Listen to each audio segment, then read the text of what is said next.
नमस्कार, आप देख रहे हैं लाइव हिंदुस्तान चर्चा। मैं जजबीर सिंह आप सभी का स्वागत करता हूं। आज की चर्चा का विषय दिल्ली में G20 सम्मेलन के दौरान खालिस्तान पर हुई चर्चा को लेकर है। देश के प्रधानमंत्री नरेंद्र मोदी के द्वारा ब्रिटेन के प्रधानमंत्री और कनाडा के प्रधानमंत्री को के साथ खालिस्तान के मुद्दे पर जो है चर्चा हुई है और लगातार इस खालिस्तान के मुद्दे को लेकर पूरे पंजाब में नहीं पूरे देश विदेश में जो है वो लगातार चर्चाओं का माहौल गर्म रहा। ऐसे में लगातार जो हिंसक घटनाएं हुई, ब्रिटेन की बात करें, कनाडा की बात करें, वहां पर काउंसलिंग पर जो हमला हुआ और वहां पे जिस तरह से जो गतिविधियां रही हैं उसको लेकर लगातार सवाल उठाए जाते हैं।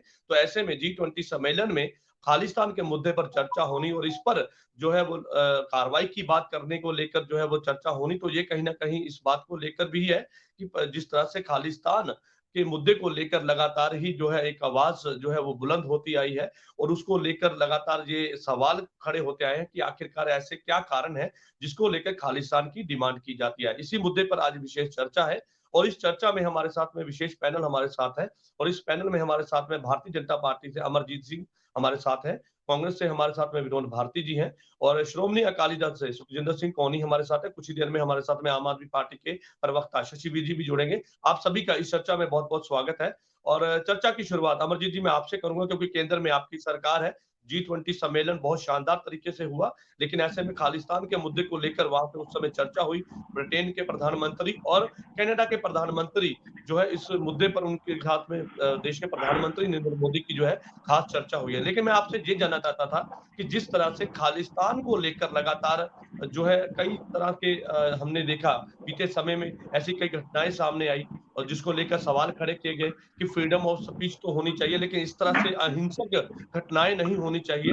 फ्रीडम ऑफ स्पीच का मतलब ये नहीं है कि आप कोई वायलेंस करें, तो उसको लेकर भी जो है वो सोनम ऋषि ने भी साफ तौर पर बयान दिया है कल कि इस तरह से नहीं होना चाहिए। और आप इसको कैसे देखते हैं? देखिए जसबीर जी, सबसे पहले तो मैं मुबारकबाद देनी चाहूंगा आपको, तमाम भारतवासियों को, जो जबकि हमारे देश में प्रधानमंत्री नरेंद्र मोदी जी के नेतृत्व में इतना बड़ा G20 समिट कामयाब रहा, सफल रहा और इसमें बहुत कुछ इस देश की भलाई के लिए सामने आया। और दूसरी बात, जो आज का हमारा विषय खालिस्तान के ऊपर चर्चा, जैसे तो सबसे पहले मैं ये बात कहना चाहूंगा कि इस इतने बड़े समिट में और इतने बड़े इस प्रोग्राम में प्रधानमंत्री जी ने एक बात तो तय कर दिया है कि पंजाब हमारे देश का एक अखंड हिस्सा है और जिसको लेकर वो बहुत गंभीरता के साथ जो भी है बात करना चाहते हैं और इसको वो अपना एक, जैसे वो कहते हैं ना कि अपना हिस्सा एक अंग की तरह देखते हैं, तो इसलिए एक शांति बनाए रखना चाहते हैं। तो इसलिए देखिए, जो अभी खालिस्तान वाला विषय आया है जिसमें भारत, जो ब्रिटेन के प्रधानमंत्री हैं ऋषि सुनक जी और कनाडा के प्रधानमंत्री ट्रूडो जी ने जो बयान दिए हैं, तो ये साफ होता है कि इससे वो भी इस मुद्दे को बहुत गंभीरता के साथ देख रहे हैं। क्योंकि सबसे पहले ये बात करनी चाहूंगा कि ये खालिस्तानी है कौन। ये ज्यादातर अधिकतर वो लोग हैं जिनको मैं वक्फवादी कहूंगा, क्योंकि जिनको पंजाब से कोई लेना देना नहीं है, हमको सिखों से लेना देना नहीं है। ये सिर्फ अपनी रोटियां सेकते हैं, सियासत करते हैं। ये लोग पेड हैं। जैसे भी पीछे हमने देखा था कि पन्नू ने अपना ट्विटर पे डाला था कि फलानी कोठी पे जाओ, मोगा में फलानी जगह पे जो भी तिरंगा उसका निशान लहराएगा उसको पैसा दिया जाएगा। विदेशों में तिरंगे का जो अपमान किया जाता है, वो कौन लोग हैं जो कभी भारत आना ही नहीं चाहते, सिर्फ भारत को बांटकर वहां पे अपने सियासी रोटियां सेकते हैं और पैसा कमाते हैं। जाने कि मैं कहना चाहूंगा कि खालिस्तान के नाम पे उन्होंने दुकानें खोली हुई हैं। जब बात करते हैं खालसा राज की, तो खालसा राज तो एक बहुत बड़ी चीज है। वो तो जब भी महाराजा रणजीत सिंह के राज की बात करते हैं तो उनके राज में मंत्री कौन थे? मुसलमान मंत्री थे, हिंदू मंत्री थे, अंग्रेज मंत्री हुआ करते थे। तो इसलिए ये लोग जो बात करते हैं जैसे देश को तोड़ने की और अपनी रोटियां सेकने की बात करते हैं, जबकि हमारा इस G20 में बहुत क्लियर विजन था, one earth, one family, one future. आपके पास सबका एक रिएक्शन हो जाए सबसे पहले, उसके बाद इसको कंटिन्यू करते हैं। हमारे साथ में कांग्रेस से विनोद भारती जी हमारे साथ है। भारती जी, आपने सुना G20 सम्मेलन होता है, बड़े शानदार तरीके से होता है, वहां पे खालिस्तान का मुद्दा उठाया जाता है क्योंकि बीते समय इस तरह की कई घटनाएं आई हैं। ब्रिटेन में, कनाडा में इस तरह के कई हमारे तिरंगे का अपमान वहां पे किया गया, उसको लेकर भी ऐतराज जताए गए, काफी विरोध भी देखने को मिला। लेकिन ऐसे में खालिस्तान के मुद्दे पर G20 पर चर्चा होनी और सोनक ऋषि जो कि ब्रिटेन के जो प्रधानमंत्री उनके द्वारा ये बयान भी दिया गया है कि जी फ्रीडम ऑफ स्पीच तो होनी चाहिए, लेकिन वायलेंस की कोई अगर किसी तरह से इस तरह के होता है तो उस पर जो है कार्रवाई की जा सकती है। तो सीधे तौर पे साफ लफ्जों में कहें को लेकर जो है एक बड़ा बयान है।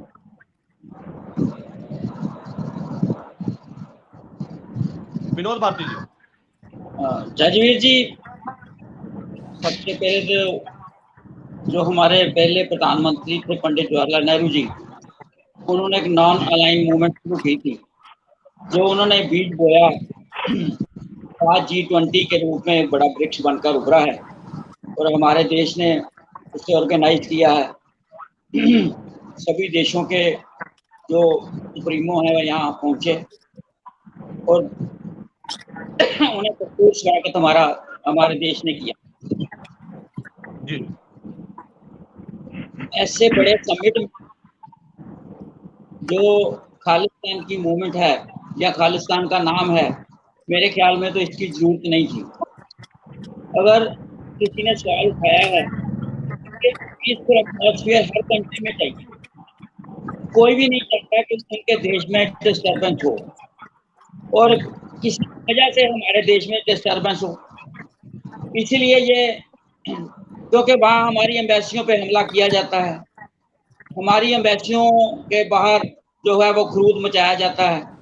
इसीलिए हो सकता है हमारी ओर से या किसी और की ओर से ये सवाल उठाया गया कि जो डेमोक्रेटिकली मूवमेंट का नाम देकर वहाँ पे वायलेंस क्रिएट किया जाता है, ये बुरी बात है। तो हमारे तिरंगे का अपमान किया जाता है, वहाँ हमारे नेताओं के लिए अनाप शनाप बातें की जाती हैं। तो इसलिए सुनक जी ने तो जो यूके के प्राइम मिनिस्टर हैं, उन्होंने साफ सुथरी बात की है कि हम अपने देश में किसी को भी वायलेंस करने की इजाजत नहीं देंगे। कोई भी ऐसी मूवमेंट जो हमारे दोस्त कंट्रीज जो हैं, हमारे फ्रेंड कंट्रीज हैं, उनके खिलाफ किसी को भी कोई भी किसी किस्म की एजिटेशन के लिए अलाउ नहीं करेंगे। तो दूसरी तरफ कनाडा के प्राइम मिनिस्टर हैं, उन्होंने भी ये तो कहा कि वायलेंस के लिए हम किसी के भी साथ सहमत नहीं है। अगर कोई भी वायलेंस करता है तो strict action will be taken against all those person. और उन्होंने साथ ही ये भी कह दिया कि जो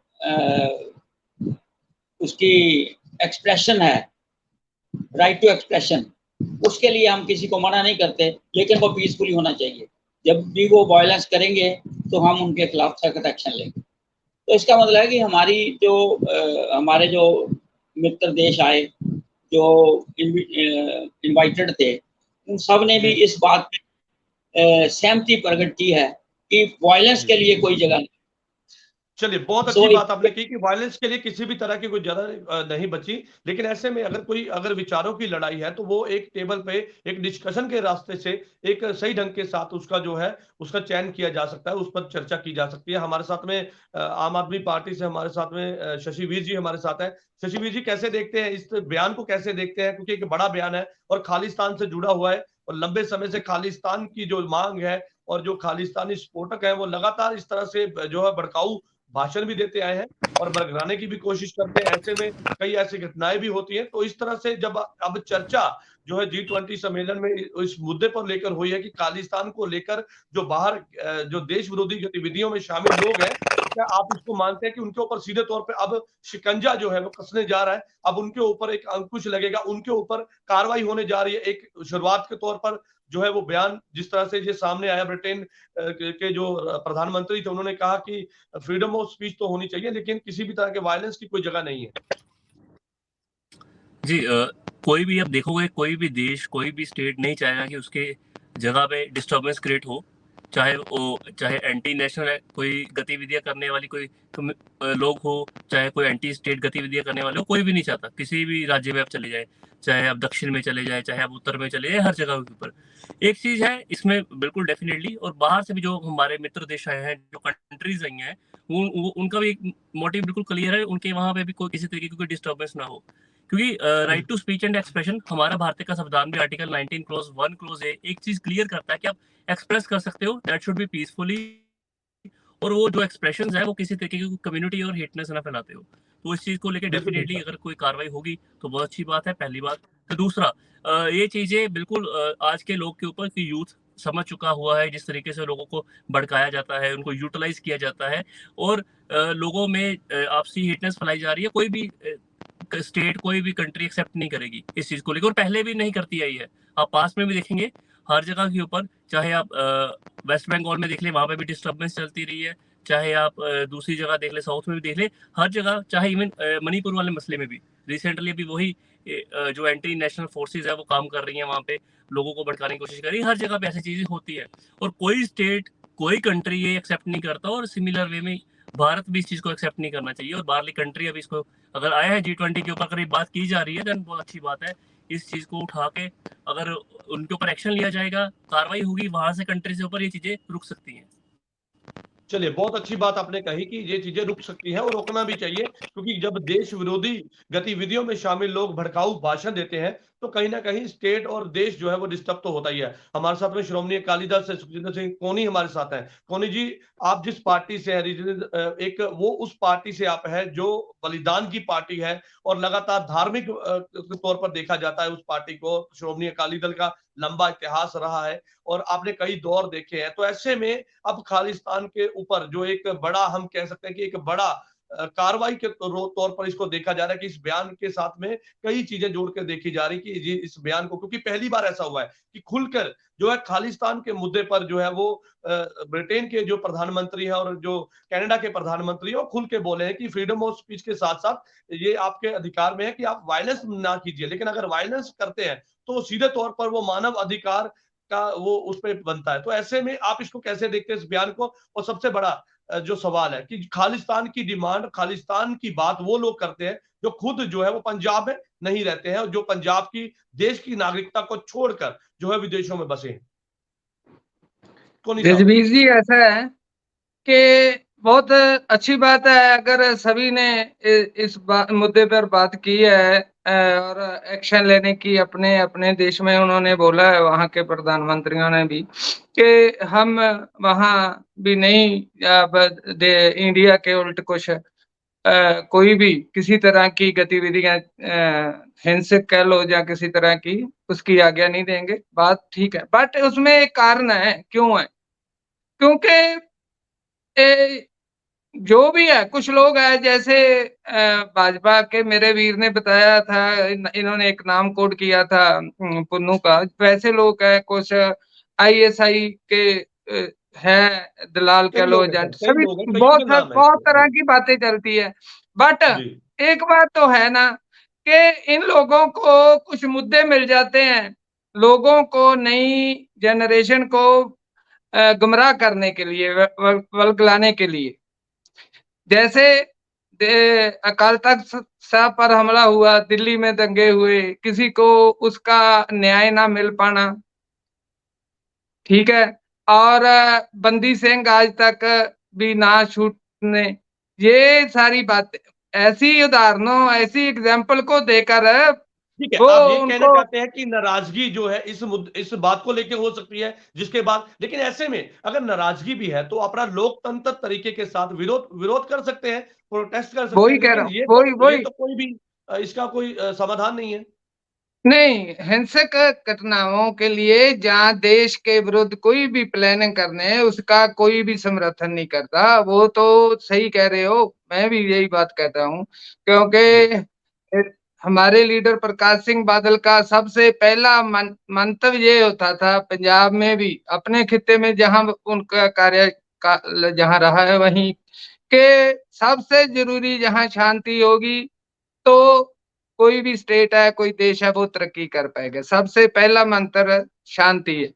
बट मैं बात सिर्फ इतनी कर रहा हूं कि उनका कारण है जो पीछे, वो ये है कि उनको मिल जाते हैं चार बातें जो नए बच्चों को जच जाती है कि हाँ यार ये बहुत बुरा हुआ, ये नहीं, बहुत बड़ा पॉइंट आपने उठाया है और इस मुद्दे पर लेकर लगातार इस पॉइंट पर चर्चा होनी चाहिए, क्योंकि ये मुद्दा और ये जो पॉइंट आपने उठाया है ये पंजाब के उन नौजवानों के लिए है जो कि बरगलाकर वो उनके साथ उनका साथ देने के लिए जाते हैं। अमरजीत जी के पास मैं वापस लौटूंगा। और अमरजीत जी, आपने सुना, इस पॉइंट पे मैं चर्चा फोकस रखूंगा कि इन बच्चों को, खास तौर पे वो नौजवान जिन्होंने उस दौर को नहीं देखा है, लेकिन ऐसे में उनको नाराजगी का बताया जाता है कि रीजन दिया जाता है कि इसके कारण हम लोग जो है वो खुश नहीं है या इस तरह से हमें नाराजगी है, तो उसको लेकर वो तमाम इस पूरा एक अपना प्रोपोगंडा चलाते हैं। प्रोपोगंडा के साथ साथ लोगों को अपने साथ जोड़ते हैं, एक पूरी मुहिम चलाते हैं और उसका नाम जो है रेफरेंडम 2020 रख दिया जाता है। देखिए जसबीर जी, इस बात से मैं बिल्कुल सहमत हूं, लेकिन एक बात समझनी होगी, justice can be delayed but can't be denied. तो इसलिए जो भी अभी जिस तरह से जो दिल्ली में हुआ उसको लेकर चार्जशीट हो चुकी है, कोर्टों ने सजा भी दे दी गई है कईयों को, और उसके बाद अभी काफी केस चल रहे हैं। इसी तरह से अभी रिसेंटली मोदी सरकार ने जो ब्लैक लिस्ट, जो काली सूची थी, जो लोग भारत नहीं आ सकते थे, जब उसको खत्म किया गया, और उसके बाद काफी और ऐसे मुद्दे जो बंदी सिंहों को बात की मेरे अकाली दल के प्रवक्ता ने, उनको छुड़ाने के लिए दिल्ली सरकार के पास फाइल पड़ी हुई है। तो कहने का मतलब है ये सब काम एक टाइम टेकिंग काम होते हैं, जो प्रोसेस चलता रहता है। लेकिन हाँ, ये बात बिल्कुल सही है कि जो एंटी नेशनल एलिमेंट्स होते हैं वो इन चीजों का पूरी तरह से फायदा उठाते हैं, हमारे नौजवान युवाओं को गुमराह करते हैं। और करते किनको है? जो विदेशों में बैठे हुए हैं या यहाँ पर भारत, जो पंजाब में रह रहे हैं, उनको कुछ न कुछ फाइनेंशियली एड देकर, जैसे कि अभी पीछे हमने देखा था, एक NIA की रिपोर्ट आई थी कि बरगाड़ी में जो कुछ हुआ, वहां पे नौरस बिश्नोई और कनेडा में बैठे हुए गोल्डी बराड़ और पाकिस्तान में बैठे हुए कुछ आतंकी, उन्होंने फंडिंग करके हमारे युवाओं को गुमराह किया। तो ऐसे जब भी कुछ ऐसा होता है तो हम लोग तो देखते हैं कि विदेश में बैठे जो विदेशी ताकतें हैं जो इस देश को तोड़ना चाहती हैं, वो एकदम से गर्म हो जाती हैं और उनको कहीं ना कहीं से करने की कोशिश करती हैं। लेकिन जो फैक्ट है वो ये है कि जब तक पंजाब में अमरजीत जी, बिल्कुल आपने बात बिल्कुल दुरुस्त कही है, लेकिन ऐसे में जैसे अभी G20 सम्मेलन की हम बात कर रहे हैं, तो ऐसे में जब सभी देश एकजुट है तो एक देश सभी जो है एक मंच पर एक साथ बैठे हुए दिखाई दे, तो इस बात को लेकर भी चर्चा थी कि क्या पूरा एक ग्लोबली तौर पर देखा जाए तो जिस तरह से वायलेंस के खिलाफ लड़ाई लड़ने की बात है, एकजुट होने की बात है, और जिस तरह से आपने बताया कि एंटी एनिमल्स जो है पूरा का पूरा बनाया जाता है और पूरे एक ग्रुपबाजी की जाती है और टेररिज्म जो है उसको रोका जा सका, उसके ऊपर भी चर्चा हो सकती थी। तो तमाम इस तरह के जब ऐसे सम्मेलन होते हैं तो वहां पर इस तरह का मुद्दा उठाना और वहां पर इस तरह से चर्चा होनी वो लाजमी होनी चाहिए। उस पर जो है लगातार प्रधानमंत्री भी कहते नजर आए। जी बिल्कुल, देखिए ये जो मुद्दा था, ये जो आप देखें, पहले मार्च में तिरंगे का अपमान होता है, एम्बेसी पर अटैक होता है, फिर जुलाई में एम्बेसी पर अटैक होता है, तिरंगे का अपमान होता है, उसके बाद लगातार ऐसी घटनाएं सामने आ रही है जहां पर देश के तिरंगे का अपमान हो रहा है, जहां हमारे जो एम्बेसडर्स हैं उनके ऊपर अटैक होता है। तो जो एलिमेंट है, जो घटनाएं थे, थोड़े टाइम पर लगातार इनके इंसिडेंट्स जो बढ़ते जा रहे थे। जैसे कि अब एकदम G20 से पहले आप देखें तो दिल्ली मेट्रो स्टेशन में खालिस्तान के जो नारे लगाए गए थे। तो कहने का मतलब जो एंटी एलिमेंट है, लगातार कुछ न कुछ ऐसी कर केवल एक समुदाय को बदनाम करने की कोशिश करते हैं। जबकि पंजाब में रह रहा है जो सिख है, वो तो कभी वहां से आवाज नहीं उठी, क्योंकि हमारे संविधान में साफ लिखा हुआ है कि आपको जो सरकार चाहे आप चुन सकते हैं। मैं नहीं बोलता वो भाजपा की सरकार चुनते हैं या कोई भी, चाहे वो भारत पंजाब में अलग अलग पार्टियों के अलग अलग समय पर लोगों ने खुद मतदान देकर, और मतदान भी अच्छी मात्रा में, जो होता है highest margin in the country. तो कहने का के साथ लड़ाई लड़नी भी है तो लोकतंत्र तरीके के साथ लड़ सकते हैं, विचारों की लड़ाई हो सकती है, लेकिन इस तरह से जब की बात करते हैं हम, जब भड़काऊ भाषण की बात करते हैं, क्योंकि वो देश के विरुद्ध तो जाता ही है, नौजवानों की जिंदगी भी कहीं ना कहीं गुमराह होती है। विनोद भारती जी कुछ कहना चाहते हैं। सर आपने सुना वो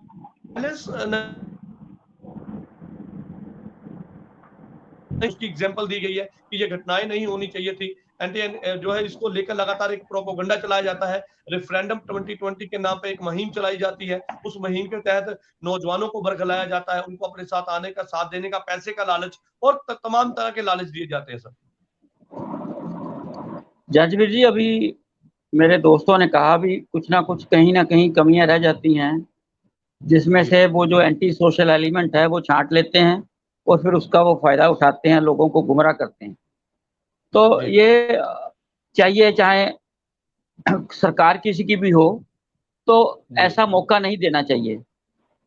जो ये G20 हुआ, हमारे पंजाब की एक बहुत बड़ी अचीवमेंट थी कि हमारे पंजाबी सरदार अजय पाल सिंह बाघा जी, जो वर्ल्ड बैंक में चीफ अपॉइंट हुए, तो वो यहाँ आए, उनके लिए कोई स्पेशल वेलकम का प्रोग्राम नहीं रखा गया। तो ये बात जो है, ये भी एक किस्म ने उन्हें एक मौका दिया है कि वो लोगों को ये बता सकें कि ये देखो जी, ये पंजाबियों के साथ क्या करते हैं। तो इस अगर उन्होंने बीजेपी ने या हमारे प्रधानमंत्री जी ने किया तो ये कैसे मुद्दा बन जाएगा? अगर सम्मानित नहीं किया, देखिए सम्मानित तो तभी हुए जब वो ग्लोबली वहां पर पहुंचे G20 में, तो सम्मान तो उनका वहां पे भी हुआ। तो ये इसको थोड़ा सा बिल्कुल मैं आपको बता रहा हूँ, क्योंकि ये एक अचीवमेंट है पंजाबियों की, तो पंजाबियों की नहीं बल्कि भारत की अचीवमेंट है। तो अगर उन्हें भी प्लेटफॉर्म पे लाकर इंट्रोड्यूस किया जाता तो ज्यादा बढ़िया होता। उन्हें बुलाया गया, उसके लिए हम थैंक्स करते हैं, लेकिन ये भी एक मौका है, उसका हमारी सरकार मौके का फायदा नहीं उठा सकी। अगर उन्होंने खालिस्तान का ही मुद्दा उठाना था तो नागालैंड, कश्मीर, मणिपुर, ये मुद्दे क्यों नहीं उठाए? तो पंजाब को क्या वो डिफेम करना चाहते थे? तो ऐसी बातें जो हैं, देश विरोधी गतिविधियों में उन लोगों से चर्चा की जाती है जिनके देशों में बैठकर इस तरह की गतिविधियां होती हैं, लेकिन जो हमारे देश की अगर बात है तो वहां पर लोकतंत्र तरीके के साथ और लगातार कंटेम्प्ट भी हो रहा है। लगातार मणिपुर की आप बात कर रहे हैं और कई तरह की ऐसी घटनाएं हुई, उस पर कार्रवाई भी हुई है। चलिए, मैं शशिवीर जी का रुख करता हूँ। शशिवीर जी, आपने सुना, वो कहते हैं कि एक मिनट चाहिए मुझे। जी जी, विनोद भारती जी। सर, बात ये है कि आपने शायद देखा नहीं है या सुना नहीं होगा, यूरोपियन यूनियन की पार्लियामेंट में मणिपुर में जो इंसिडेंट हुए हैं, उनके खिलाफ उन्होंने अपनी पार्लियामेंट में आवाज उठाई थी। तो उसके लिए भी ये यहाँ क्लैरिफिकेशन दी जा सकती थी कि आपको यूरोपियन पार्लियामेंट में ये आवाज नहीं उठानी चाहिए थी, ये हमारा इंटरनल मामला है। तो ठीक है, आपका पॉइंट आ गया, कश्मीर के लोग भी वहां पे डिस्टर्बेंस क्रिएट करते हैं, उनके बारे में बात नहीं की गई, सिर्फ पंजाब के बारे में, खालिस्तानियों के बारे में ही बात की गई। ऐसा क्यों? ठीक है, आपका पॉइंट आ गया। शशिवीर जी, आपने सुना, वो कहते हैं कि एक पूरी कौम के बारे में इस तरह से खालिस्तान के साथ जोड़कर, और आपको नहीं लगता कि सिखों के साथ वो कह रहे कि फिर एक बार फिर से उनको एक मौका दे दिया गया है? इस तरह से अगर चर्चा हुई है और एक खालिस्तान के मुद्दे को लेकर खास तौर पर देखा जाए तो उस कौम को टारगेट या उस कौम के बारे में जिक्र करके जो है कहीं ना कहीं नाराजगी झेलनी पड़ सकती है। शशिवीर जी।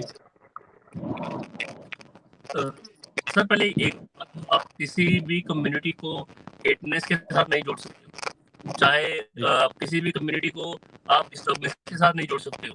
कुछ ब्लैक शिप्स होती हैं, वो हर कम्युनिटी में होती है, चाहे किसी भी देश के किसी भी कोने में किसी भी राज्य के वो बैठे हुए हों। ऐसे वो लोग होते हैं जिसको आप एंटी नेशनल बोल सकते हो, एंटी नेशनल एलिमेंट्स बोल सकते हो, एंटी स्टेट एलिमेंट्स बोल सकते हो। वो कोई कम्युनिटी ये काम कोई डिस्टर्बेंस नहीं चाहती, स्पेशली पंजाब। अब पंजाब देखिए, पंजाब वो पार्ट है देश का जिसने ऑलरेडी 1947 के टाइम के ऊपर, जब देश आजाद हुआ, आजादी के टाइम पे सबसे ज्यादा नुकसान पंजाबियों का हुआ। हमारा आधा पंजाब उधर रह गया, आधा पंजाब इधर रह गया। उसके बाद हमने और बहुत सारा, चाहे 1984 का टाइम था, उस टाइम के ऊपर 90s का टाइम था, उस टाइम के ऊपर डिस्टर्बेंस देखिए। और उससे पहले जब हरियाणा हमसे अलग हुआ, उस टाइम के ऊपर भी पंजाब का नुकसान हुआ। क्योंकि जब तक जहाँ पे भी डिस्टर्बेंस रहती है, वो स्टेट कभी भी डेवलपमेंट वहाँ उसकी स्लो हो जाती है। अगर किसी भी स्टेट में डिस्टर्बेंस नहीं होगी तो वहाँ पे उसकी डेवलपमेंट बहुत तेजी से आगे बढ़ती है। और पंजाब हमेशा डेवलपमेंट में पहले नंबर पे रहा है, चाहे हरित क्रांति थी, चाहे दूसरी थी, वो हर जगह पे आगे आया है। डिस्टर्बेंस से कहीं ना कहीं पे होता है, डिस्टर्बेंस को आप किसी भी कम्युनिटी के साथ नहीं जोड़ सकते हो, मैं समझता हूँ स्पेशली। और दूसरी बात, जिस तरीके से आप देखेंगे कि पूरे हिंदुस्तान के अंदर माहौल बना है, किसी भी, मैं मानो उत्तर की बात कर लो, दक्षिण की बात कर लो, कहीं पे भी अगर वो हेटनेस की स्पीच या हेटनेस की या सेपरेशन की बात की जाती है, वो एक्सेप्टेबल नहीं है। और सिमिलर वे में अगर इंग्लैंड में, यूके में, कनाडा में अगर डिस्टर्बेंस होती है तो वो उस देश की भी उतनी ही बदनामी होती है, रादर देन की भारत की और किसी कम्युनिटी की बात कर रहे हो आप। सो ये सबके लिए वाइस वर्सा है। तो इसके ऊपर अगर एक्शन लिया जाएगा, अगर स्टेट्स सीरियस होंगी, कंट्रीज सीरियस होंगी,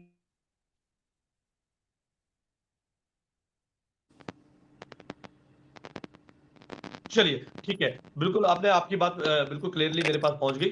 सुखजिंदर सिंह कोनी के पास मैं आता हूं। सर, आपने सुना कि वो पूरे का पूरा वो कहते हैं कि नाराजगी जो है वो उसको दूर करना चाहिए, लेकिन जिस तरह से लगातार बग्गा की बात विनोद भारती जी ने की है कि उनको सम्मानित नहीं किया तो एक मौका मिल सकता है, तो आपको नहीं लगता कि इस तरफ ध्यान देना चाहिए ताकि किसी भी तरह के सिखों का एक सेंटिमेंटल है तो उसको पूरे का पूरा बरकरार रखे, उनके मान सम्मान को पूरी ठेस ना पहुंचे, उसका ध्यान रखना चाहिए। क्योंकि जो खालिस्तान की बात करते हैं वो बार बार ये जिक्र जरूर करते हैं कि पंजाब में उनके साथ में भेदभाव किया जाता है, पंजाब में उनके जो हक हैं उनको नहीं मिलते हैं। वो लोग जो पंजाब की जो है देश इंडिया को छोड़कर विदेशों में बसे हैं, वो लोग जो कि पंजाब को छोड़ चुके हैं, और उनका सीधे तौर पे ये कहना है कि पंजाब अब सुरक्षित नहीं रहा। कई तरह के मुद्दे वो उठाते हैं। ऐसे में अब जो है उसके बाद जो खालिस्तान की बात करते हैं, खालिस्तान को लेकर लगातार भड़काऊ भाषण देते हैं, सोशल मीडिया पर वो बयान देते हैं, खुल के खालिस्तान की बात करते हैं, खालिस्तान की हमायत करते हैं। कोनी साहब, मैंने इसीलिए ये शुरू में ये बोला था ना कि जैसे पंजाबी में एक कहावत है कि चोर को ना मारो, चोर की माँ को मारो।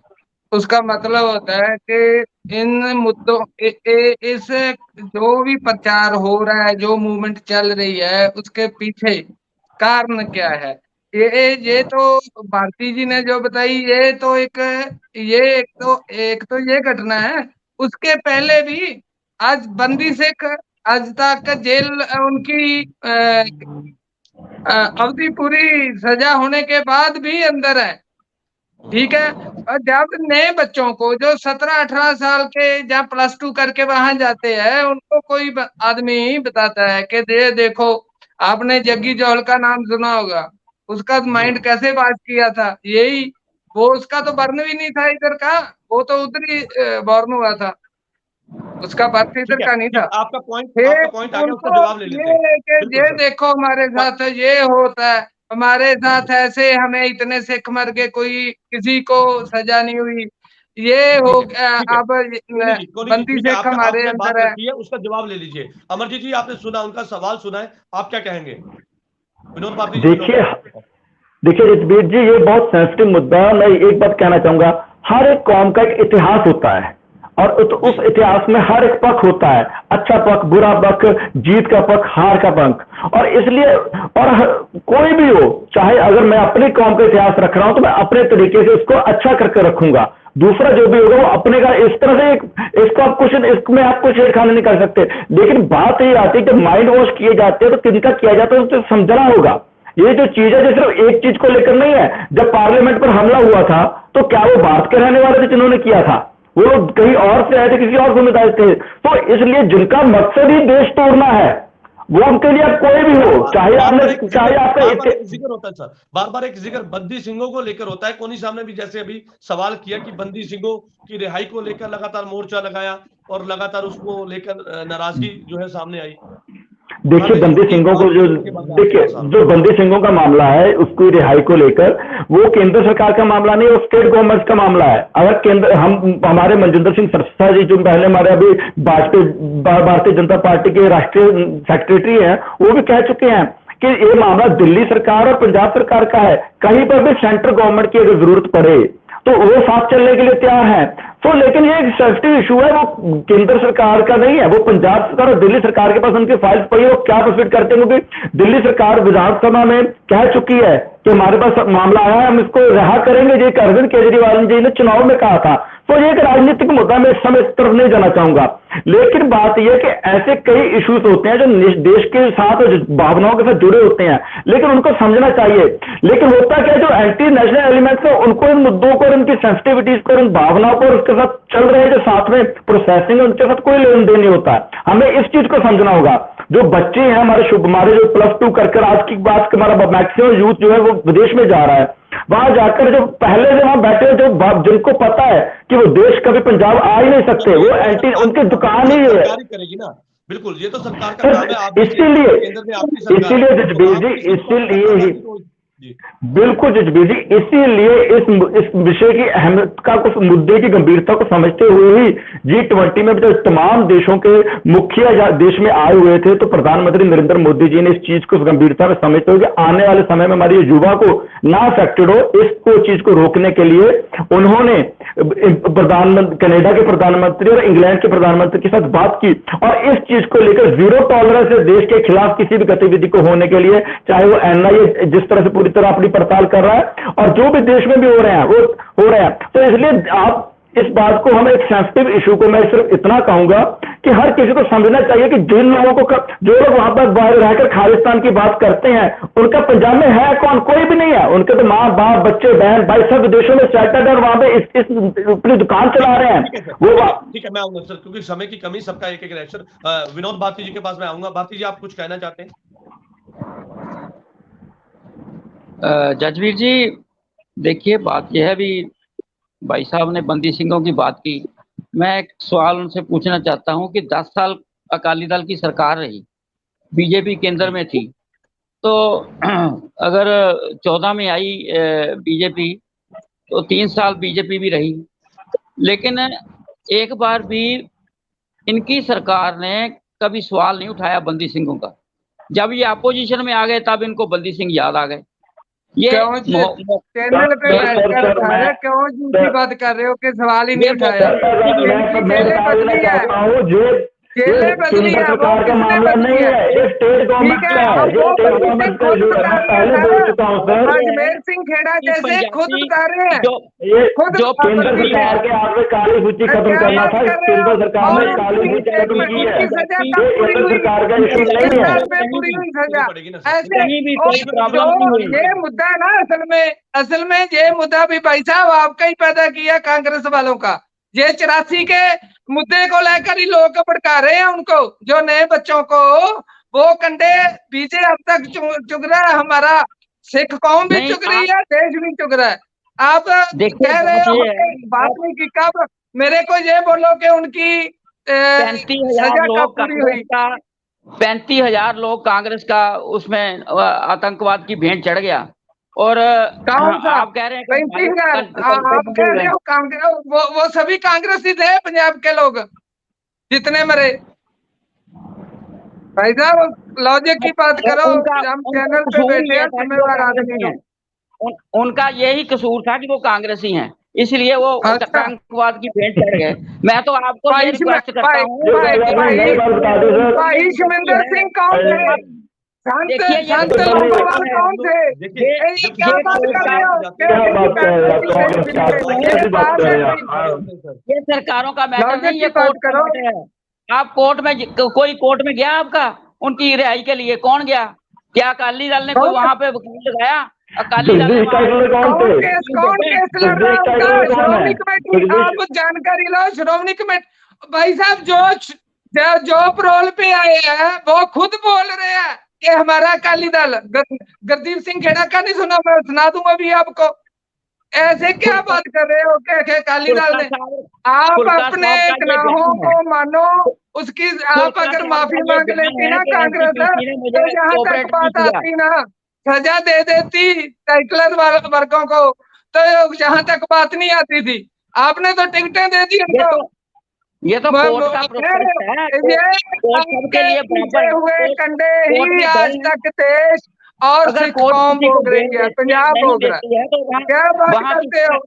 किसका क्या जाने देने हो क्या है?